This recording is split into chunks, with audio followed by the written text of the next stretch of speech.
부산 대표 상징물 가운데 하나였던 옛 영도다리가 철거된 이후 남은 부재들이 영도가 아닌 금정구의 한 부지에 흉물로 방치되고 있습니다.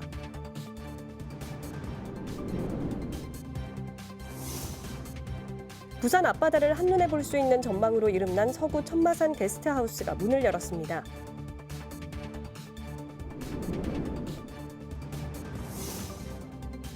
제주를 시작으로 이른 장마가 시작된 가운데 지난 주말 부산에는 6월 기상관측 사상 1시간 동안 가장 많은 비가 쏟아졌습니다.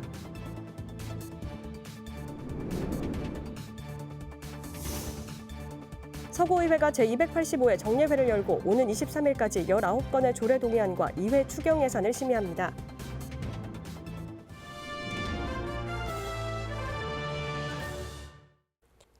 여러분 안녕하십니까? BTV 뉴스입니다. 부산의 역사와 전통이 서려 있는 부산 대표 상징물 가운데 하나였던 옛 영도다리. 철거된 이후 남은 부재들이 영도가 아닌 금정구의 한 부지에 흉물로 전락해 방치돼 있다는 사실 아십니까? 김윤정 기자의 보도입니다. 부산 금정구 오륜동에 위치한 한 부지입니다. 녹슨 철구조물들이 잡초 사이에 덩그러니 방치돼 있습니다. 녹슬어 원형을 찾기조차 어려운 상황입니다. 이 구조물 알고 보니 지난 2013년 영도대교가 복원되면서 철거된 기존 교각 일부입니다. 복원되기 전까지 사용됐던 철거된 옛 영도대교 자재들입니다. 문제는 부산시 지정 문화재란 사실입니다. 영도다리 잔해물을 치워달라고 요청을 했더니 당시 시에서는 이 영도다리 잔해물 자체가 문화재이기 때문에 폐기하기는 어렵다라는 답변을 해줬었거든요. 철거된 지 10년이 넘은 시 지정 문화재인 옛 영도다리 구조물인데요. 보관은커녕 보시는 것처럼 흉물로 그대로 방치되고 있습니다. 인근에 파크골프장이 조성되면서 시민들 왕래가 늘었고 대체 무엇인지 궁금증이 커지면서 실체가 드러났습니다. 전혀 모르고 있었는데 이제 운동하러 오다 보니까 여러분들이 저거에 대해서 입을 많이 대고 저도 느껴보니까 너무 흉물스럽고 더군다나 여기 1년 된 게 아니고 무려 10년 정도 됐다는 문화재 가치가 있는지 모르겠지만 거의 방치되니까 지금 노다 비가 다 새고 그래요. 그럼 우리는 그냥 철거하려고 그런가 보다 이래 생각했지 뭐 이어놨다고 이런 생각 전혀 안 해왔죠. 시가 지정한 문화재임에도 안내판 하나 없다 보니 문화재란 사실조차 알기 어려운 실정입니다.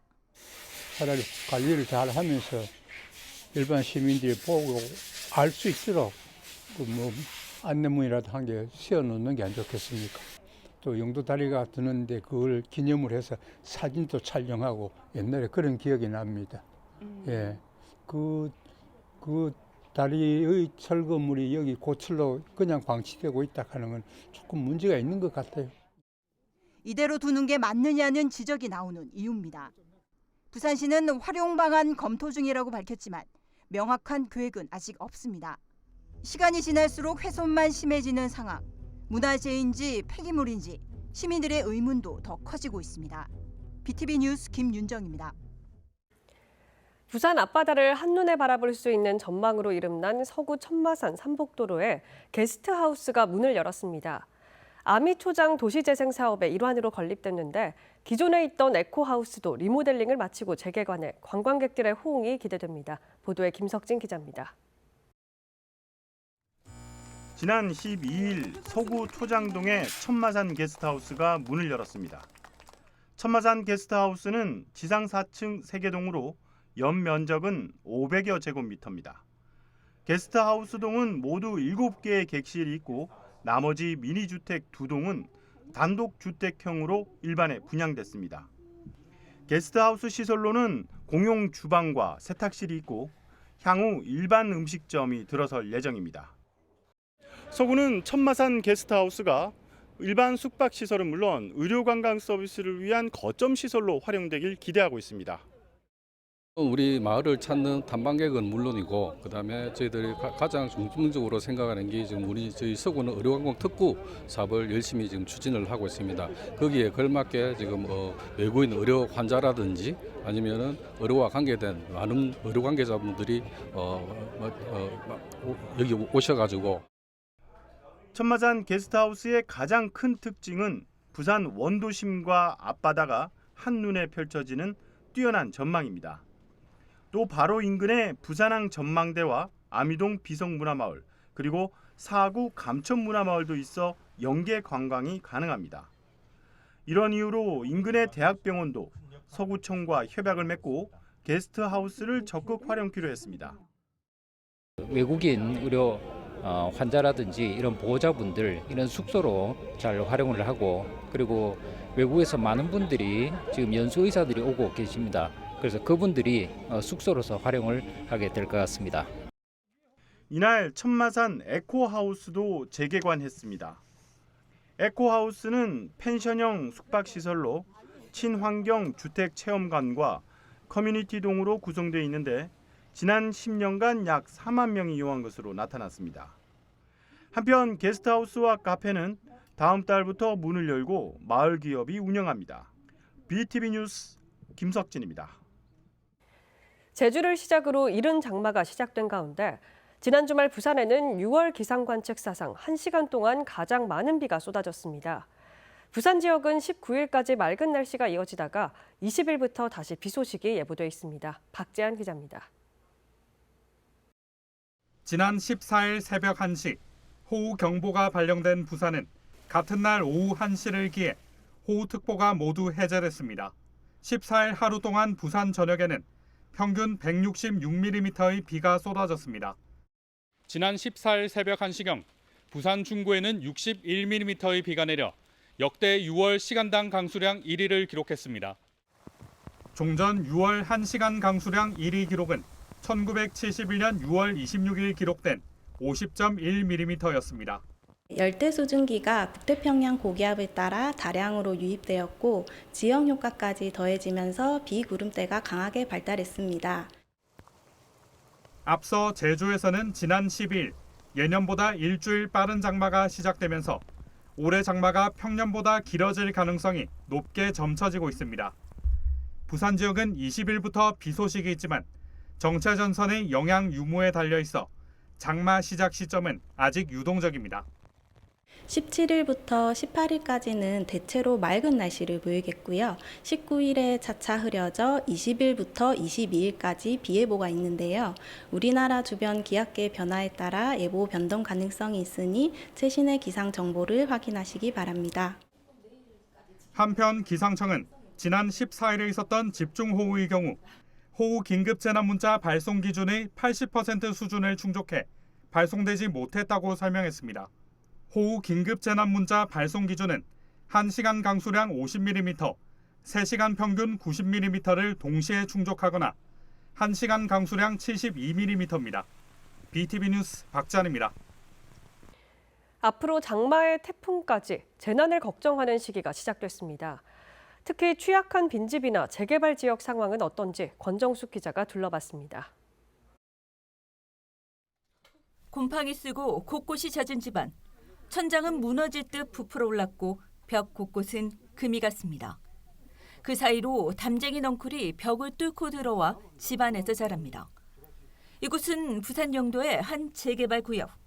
20년 넘게 재개발을 기다렸지만 사업은 멈춰섰고 그 사이 집은 점점 무너져 내렸습니다. 법적으로 정비구역이어서 경미한 수선 외엔 구조를 손댈 수 없어 위험한 집을 고칠 방법이 없습니다. 비바람 치면은 내가 밤에 잠을 못 자요. 지금 이것도 갈라져서 거기다 놓고 대면으로 발랐어. 20년 전 세월이 흘려본 거야, 재개발. 집 수리도 못하고 집 팔락하니까 내놓으니까. 누가 폭우와 장마 소식에 빈집이 많은 원도심 일대도 불안합니다. 집들이 다닥다닥 붙어있는 부산의 대표 삼복도로 주택가. 극경사지에 줄을 선 집들 중 절반 이상은 빈집입니다. 지붕이 내려앉고 자풀이 주인처럼 자란 빈집. 흙이 무너지고 벽에 금이 가는 건 이제 흔한 일입니다. 60년 가까이 된 안전진단 2등급의 삼보연립은 설기둥에 의존해 위태롭게 버티고 있습니다. 주민 이주는 끝났고 지금은 철거를 앞두고 있지만 혹여 무너져 도미노처럼 집들이 붕괴될까 주민도 지자체도 걱정입니다. 굉장히 불안해. 태풍이 불어도 불안하고 장마가 지도 불안하고 진짜 밑에서 보면 위험합니다. 비만 오면 막 금방 쓰러질 것 같고 밑에 사람들 굉장히 불안해요. 그 밑에 있는 사람들. 지난해 기준 부산의 빈집은 전국에서 가장 많은 11만 4천여 채. 하지만 정비 현황은 아직 미흡한 실정입니다. 특히 무허가 빈집은 통계에도 잡히지 않아 안전사고 위험은 늘 도사리고 있습니다. 장마 집중호우, 태풍이 시작되는 시기, 불안한 계절이 시작됐습니다. 헬로티비 뉴스 권정숙입니다.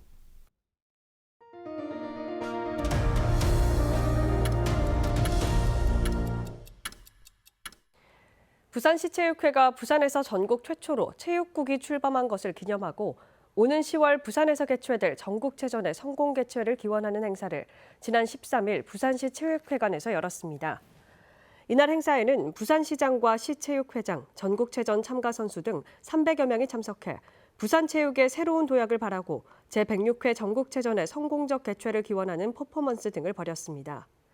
부산시 체육회 장인화 회장은 체육을 통해 건강한 삶을 만들고 스포츠를 통해 행복한 도시를 만들어가도록 체육회가 함께 노력해 나가겠다고 밝혔습니다. 한편 제106회 전국체육대회는 오는 10월 17일부터 열릴 예정이며 부산은 다수 종목에 참가해 상위권 진입과 스포츠 도시 위상 강화를 목표로 하고 있습니다. 국내 최대 규모의 시니어 복합단지인 라우어 시니어타운이 지난 13일 기장군 오시리아 관광단지에서 오픈식을 갖고 본격 운영에 들어갔습니다. 시니어 복합단지에는 6,000평 규모의 대형 커뮤니티 센터와 힐링 산책로 등 시니어를 위한 맞춤형 시설을 갖추고 현재 800여 명의 입주민이 전동에 입주를 완료한 상태입니다. 의료, 문화, 커뮤니티가 조화를 이루어 부산의 노후 주거 문화의 새로운 기준이 될 것으로 기대됩니다. 서구의회가 제285회 정례회를 열었습니다. 이번 회기에선 올해 2차 추가 경정 예산안과 19건의 조례 동의안을 심의합니다. 보도에 김석진 기자입니다. 서구청 집행부가 의회에 제출한 2회 추경 예산은 4,495억 원으로 본 예산의 7%인 296억 원 증액된 안입니다. 재원이 투입될 주요 사업은 장애인 활동 지원 급여비로 25억 원, 새띠 삼봉마을 도시재생 사업에 12억 원, 그리고 사찰 음식 문화체험관 건립비로 10억 원 등입니다. 이 밖에도 취약지역 생활여건 개조 사업으로 서대신 4동과 남부민 2동, 동대신 1동에 11억 원이 투입됩니다. 의회는 지난해 세입 세출 결산 승인안도 심의합니다. 조례 동의안은 19건으로 치매 안심센터 운영 조례와 천마산 복합전망대 관리 조례 등이 있습니다. 또 서구청은 기금 운용 계획 변경안도 제출했습니다. 전체 조성 기금액이 775억 원으로 8억 원 증가했습니다. 증액기금은 도시재생과 빈집정비, 그리고 5개 광고 발전 기금 등입니다. 한편 하명희 의원이 5분 자유 발언을 신청했지만 보고가 늦어 2차 본회의로 연기됐습니다. 서구의회는 13일부터 22일까지 열흘간 상임위원회를 열어 안건을 심의하고 오는 23일 2차 본회의에서 의결할 예정입니다. BTV 뉴스 김석진입니다. 기후변화 속 양봉업계도 피해를 직격탄으로 맞았습니다. 최근 4, 5년 사이 벌 80% 이상이 폐사하고 아예 꿀이 나지 않다시피 하는 농가도 있다는데요. 벌 생육 환경에도 고민이 깊어지고 있습니다. 김효승 기자가 보도합니다. 지역에서 40년 넘게 양봉업을 해온 정균현 씨. 자식만큼이나 큰 애정을 갖고 벌을 키워왔지만 요즘은 양봉을 그만둘지 고민입니다. 키우던 벌 80% 이상이 폐사하고 그만큼 꿀 생산이 줄었기 때문입니다. 150군에서 가을 되기 전에 90군으로 줄고 90개가 30개로 줄고 그렇게 많이 죽었어요. 그래서 올해 또 늘려서 또 죽으면 벌을 안 낼 정도로, 안 내고 싶을 정도로 한 몇 년 전만 해도 8드럼씩 따고 했었는데 현재는 뭐 반 드럼 정도. 다른 양봉 농가들도 사정은 마찬가지. 기후변화에 양봉업이 직격탄을 맞았습니다. 특히 최근 3년 사이 극한의 추위와 더위가 이어지면서 벌이 집단 폐사하고 있다는 게 농가들의 공통된 의견입니다. 도시화의 기후변화까지 더해져 꿀 생산이 거의 없다시피 한 수준이라고 입을 모읍니다. 겨울 나면서 벌들 폐사되는 거는 빈 벌통밖에 없다시피 하고 벌들이 다 사라지는 자연 환경에서부터 문제가 없잖아 되고 또 응애 찐득이 여러 면이로다가 좀 애로사항이 없잖아 있어요. 용인 지역에 등록된 양봉 농가는 290여 곳. 비공식 집계로는 600곳 이상의 농가가 자리하는 것으로 용인시는 보고 있습니다. 계속되는 양봉 농가 피해에 올해부터는 지자체도 직접 지원에 나서기로 했습니다. 벌의 집단 폐사를 막기 위해 벌통 내부 온습도를 조절할 수 있는 이른바 스마트 벌통을 지원하기로 한 겁니다. 스마트폰 시스템에서 가온을 시켜주거나 온습도를 조절을 해주면서 그런 그 집단 폐사로 이어지는 상황을 막아보자. 그 11개 농가에 한 260여 그 스마트 벌통을 지원을 해서 올해 지금 우리 농업인들이 체험을 일부 농가에 스마트 벌통을 시범 도입한 용인시는 효과를 분석한 뒤 시내 전체 농가의 기술을 확대 보급한다는 계획입니다. 기후변화가 인간의 삶은 물론 벌의 생육 환경에도 피해를 주고 있습니다. BTV 뉴스 김효승입니다.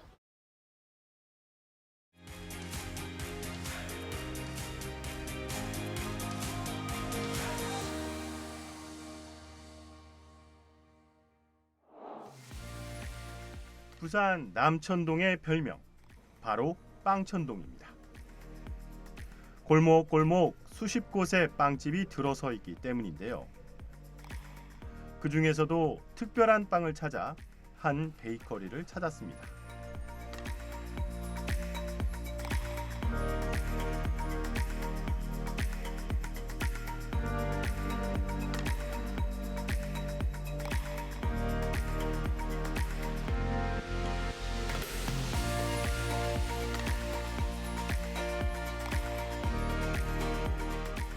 네, 안녕하십니까. 저는 강할리에서 빵집을 25년째 운영하고 있는 김연수입니다.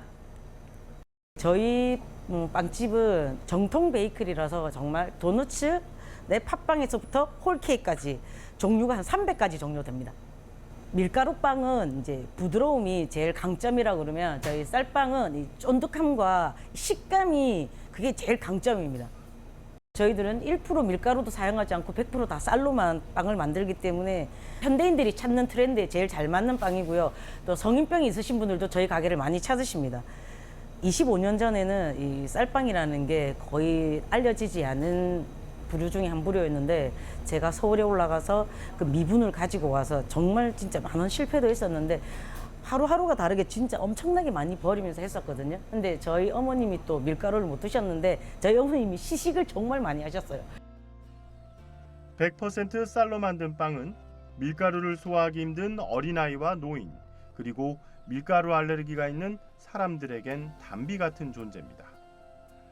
특히 건강한 비건 빵의 대표주자 귀리 건강빵과 현미 파식빵은 멀리서도 찾아올 만큼 인기가 많다고 합니다.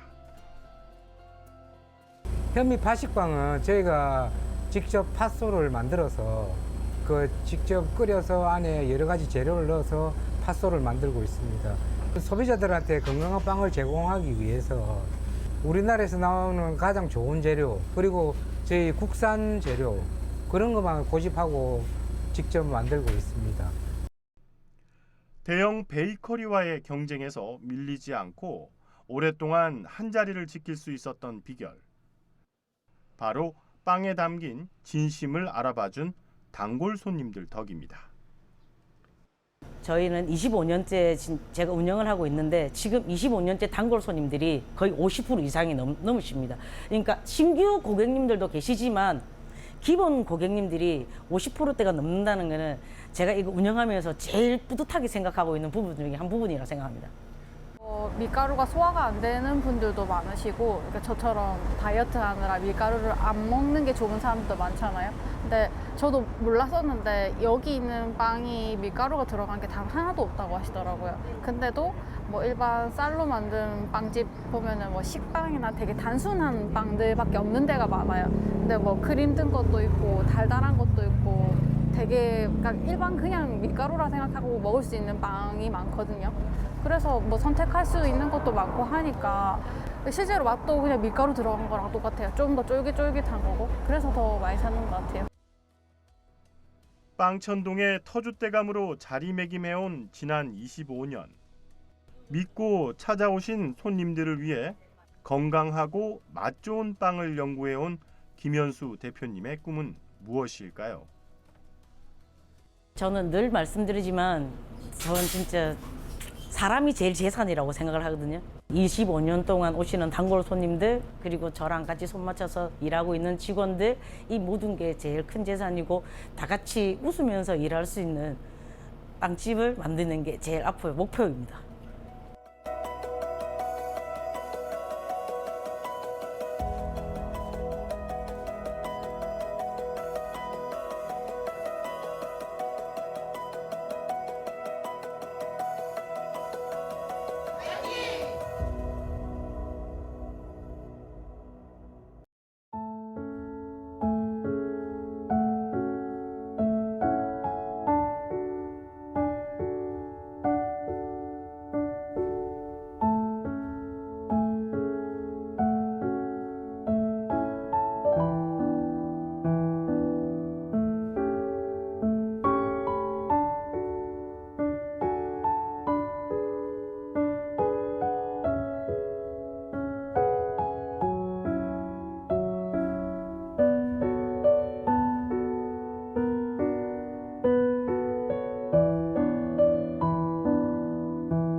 이상으로 BTV 뉴스를 마칩니다.